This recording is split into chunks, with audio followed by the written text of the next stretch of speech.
दामा बोला कन्हैया तुमने तो कहा था कल कल की बात है, परसों लौट करके आ जाएंगे, लेकिन आज तो परसों की बरसों बीत गई, लेकिन कृष्ण तुम लौट करके नहीं आए।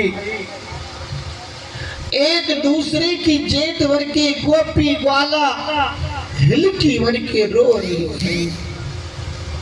तब तक मनसुखा ने देखा भैया सामने से देखो रथ आ रहा है। दामा बोला मनसुखा तूने रथ तो देख लिया, लेकिन रथ के अंदर जो पुरुष बैठा है उसके कांधे पर जो पीतांबर पड़ा है ना, वो मेरे लाला का है, कृष्ण का है। इस प्रकार से जब सामने से रथ आता देखा है तो गोपी ग्वाला एकदम से दौड़ करके जाते हैं और रथ को चारों तरफ से घेर लेते हैं। श्री दामा ने उद्धव से कहा है कि भैया तुमसे हम यही पूछ रहे हैं कि हमारा लाला कैसा है, कृष्ण कैसा है। गोपियां बोली उद्धव जी और कुछ नहीं पूछना चाहते हैं, सिर्फ इतना बतला दो कि वो कृष्ण हमें याद करता है या नहीं।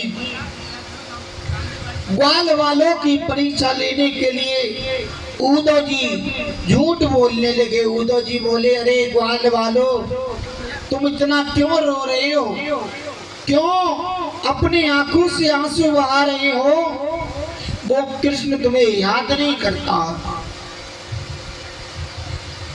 अब तो गोपी वाला और रोए, रो करके उद्धव से कहा उद्धव वो कृष्ण हमें याद करे या ना करे उससे कोई फर्क नहीं पड़ता, लेकिन जब तक इस तन में प्राण है तब तक हम कृष्ण को याद करते रहेंगे, ऐसे ही बुलाते रहेंगे, ऐसे ही पुकारते रहेंगे। अब तो उद्धव की जेठ भर लेते हैं, कहीं एक दूसरे की जेठ भर लेते हैं। गोपी वाला बिलक बिलक करके रोने लगे। मैया यशोदा दौड़ करके आई हैं, आकर के उद्धव से बोली हैं कि लाला उद्धव कैसा है मेरा